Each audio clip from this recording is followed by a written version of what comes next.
ये सिर्फ एक वीडियो नहीं, ये आईना है। दुनिया की सबसे बड़ी जमहूरियत का नारा एक तरफ और सड़कों पर घसीटी गई हकीकत दूसरी तरफ। आज हम देखेंगे कि भारत अपना आलमी इमेज कैसे बेचता है और घर के अंदर अक़लियतों, किसानों और दलितों के साथ क्या होता है। साथ ही हम दिखाएंगे कि पाकिस्तान ने अपने मसाइल के बावजूद लचक, हिम्मत और रियासती व समाजी रेजिलियंस से कैसे साबित किया कि सच्ची ताकत बयानिया से नहीं, किरदार से बनती है। सोचिए, कैमरों के सामने रोशनियां, सामीन के सामने खूबसूरत अल्फाज और आलमी फोरम्स पर बड़े बड़े वादे, मगर जैसे ही कैमरा बंद होता है, खबर आती है इंटरनेट बंद, सहाफी गिरफ्तार, मुजाहिरीन पर लाठीचार्ज और इबादतगाहें गैर महफूज। ये तजाद इत्तफाक नहीं, पॉलिसी है, और हम इसी तजाद को एक एक फ्रेम में बेनकाब करेंगे। भारत खुद को वर्ल्ड्स लार्जेस्ट डेमोक्रेसी कहता है, मगर आलमी अदारों की ताज़ा तरीन दर्जाबंदी बताती है कि आज़ादी इज़हार, सियासी हकूक और शहरी आज़ादियों में वहाँ मुसलसल गिरावट हो रही है। फ्रीडम हाउस ने 2025 में भारत को महज पार्टली फ्री करार दिया। स्कोर 100 में से 63। ये सिर्फ नंबर नहीं, एक निज़ाम की तशखीस है जिसमें मुंतखब नुमाइंदों पर दबाव, इदारती चेक एंड बैलेंस कमज़ोर और इख्तियारात का गैर मामूली इर्तिकाज दिखाई देता है। प्रेस फ्रीडम का हाल और भी संगीन है। रिपोर्टर्स विदाउट बॉर्डर्स के मुताबिक 2025 के इंडेक्स में भारत 180 में से 151वें नंबर पर है। एक ऐसे मुल्क के लिए जो दुनिया को बोलने की आज़ादी का सबक पढ़ाता है, ये रैंकिंग खुद इसके अपने बयानिए पर सवालिया निशान है।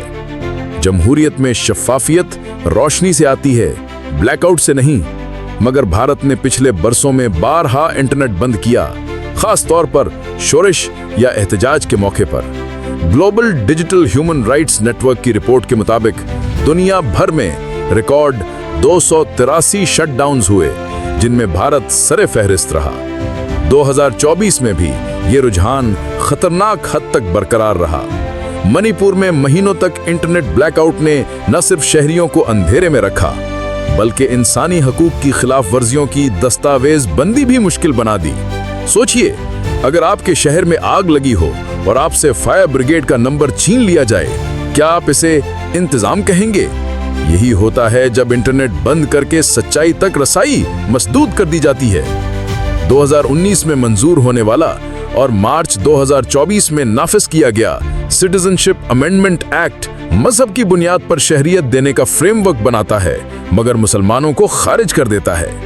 आलमी इंसानी हकूक तंजीमें और गैर जानिबदार मुबस्सिरीन इसे आईनी मसावात और सेकुलर अक़दार के मुनाफी करार देते हैं। क्या सबके लिए एक कानून सिर्फ किताबों का जुमला रह गया? USCIRF ने तो 2024 और 2025 की रिपोर्ट्स में भारत को मजहबी आज़ादी की संगीन खिलाफ वर्जियों पर कंट्री ऑफ पर्टिकुलर कंसर्न की सिफारिश तक कर दी। ये सफारती जबान में इंतहाई सख्त इंतबाह है। क्या दलित आज भी महफूज हैं? सरकारी और आज़ादाना रिपोर्ट्स दोनों बताती हैं कि दलितों के खिलाफ जराइम तशवीशनाक हैं। नेशनल क्राइम रिकॉर्ड ब्यूरो के आदाद-ओ-शुमार पार्लियामेंटी जवाबात में बारहा पेश किए गए। आदाद कम होने के बजाय बाज़ रियासतों में बढ़ते दिखाई देते हैं। इन केसेस में तशद्दुद, जबर, इम्तियाजी सलूक और इज्तिमाई ज़्यादती तक शामिल हैं। ये वो तारीकी है जिसे दुनिया की सबसे बड़ी जमहूरियत के स्टेज लाइट्स छुपा नहीं सकती।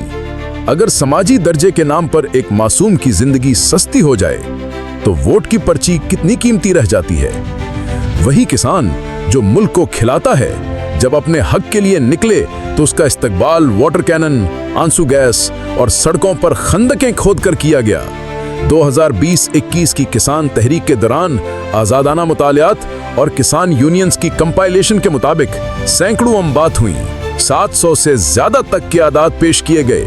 जबकि मशहूर लखीमपुर खेरी वाकया में एहतजाज के दौरान गाड़ियों से कुचले जाने तक की तस्वीर दुनिया ने देखी। आखिर में हुकूमत ने कानून वापस लिए। ये खुद सबूत है कि मुतालिबात में वजन था और ताकत के बल पर सच दब नहीं सका। जब रोटी उगाने वाले पर लाठियां बरसें तो जमहूरियत की फसल में क्या उगता है?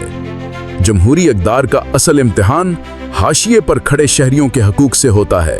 मकबूजा कश्मीर और मणिपुर जैसे इलाकों में लंबे इंटरनेट ब्लैकआउट्स, क्रैकडाउन्स और अमन के नाम पर इज्तिमाई सजाएं जैसे इक़दामात, सर्च ऑपरेशंस के नाम पर मावराई अदालत इनकाउंटर्स और मुसलसल इंसानी हकूक की खिलाफ वर्जियां पूरी दुनिया के सामने हैं। जब मीडिया की बड़ी इकाइयां चंद हाथों में समट जाएं, सहाफियों पर मुकदमात और हमले मामूल बन जाएं, तब खबर कम और तशहीर ज्यादा रह जाती है।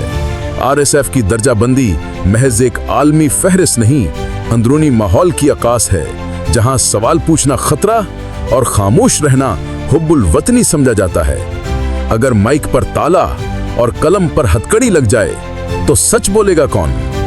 अब रुख करते हैं पाकिस्तान की तरफ। हाँ, हमारे मसाइल कम नहीं, मईशत के दबाव, सिक्योरिटी चैलेंजेस, सियासी खींचतान, लेकिन हर बहरान के बाद हमारी बहाली, सिविल सोसाइटी की मुतहर्रिक शमूलियत, अदालती व इंतजामी इस्लाहात पर मुसलसल बहस और मीडिया में गहमा गहमी, ये सब एक जिंदा मुआशरे की अलामतें हैं। जब सैलाब आए तो पाकिस्तानी अवाम ने दुनिया को दिखाया कि कम्युनिटी लेवल पर कैसे भरपूर रिस्पॉन्स दिया जाता है। जब मुश्किल फैसले की घड़ी आई तो हमारा डायस्पोरा, हमारे युवान, हमारे डॉक्टर्स, इंजीनियर्स, IT एक्सपर्ट्स, सब ने हाथ बढ़ाया। यही रेजिलियंस है जो कौमों को आगे ले जाती है। पाकिस्तान की ताकत यह है कि हम अपने मसाइल पर बात करने से नहीं घबराते, हम तनकीद को साजिश नहीं कहते, और सबसे बढ़कर ये कि हम कानून की बालादस्ती को मंजिल समझते हैं, चाहे सफर कितना ही मुश्किल क्यों ना हो। यही फर्क हमें बताता है कि बयानिए नहीं, हकीकतें कौमों की साख बनाती हैं। तो फिर so called world's largest democracy की परफॉर्मेंस रेटिंग क्या है? आलमी अदारों के स्कोर्स नीचे, प्रेस फ्रीडम खतरे में, इंटरनेट ब्लैकआउट्स मामूल, अक़लियतें कानून के साए में गैर महफूज, दलित इंसाफ के लिए सदियों पुरानी दीवारें तोड़ने पर मजबूर, और किसान सड़कों पर। दूसरी तरफ पाकिस्तान मुश्किलात के बावजूद लचकदार, खुद तनकीदी भी सलाहियत से सरफराज और रियासती व समाजी इस्लाह के मुसलसल अमल में मसरूफ। ये कंपैरिजन है प्रोपेगेंडा वर्सेस परफॉर्मेंस का। सवाल सादा है, क्या आप चेहरा देखकर फैसले करते हैं या किरदार देखकर? अगर आप समझते हैं कि जमहूरियत सिर्फ वोट डालने का नाम नहीं, बल्कि शहरी आज़ादियों, अदल, मसावात और शफाफियत का मजमुआ है, तो फिर बयानियों से आगे बढ़कर हकीकत को देखिए। पाकिस्तान अपनी कमजोरियों का एतराफ करके उन्हें दुरुस्त करने की कोशिश कर रहा है।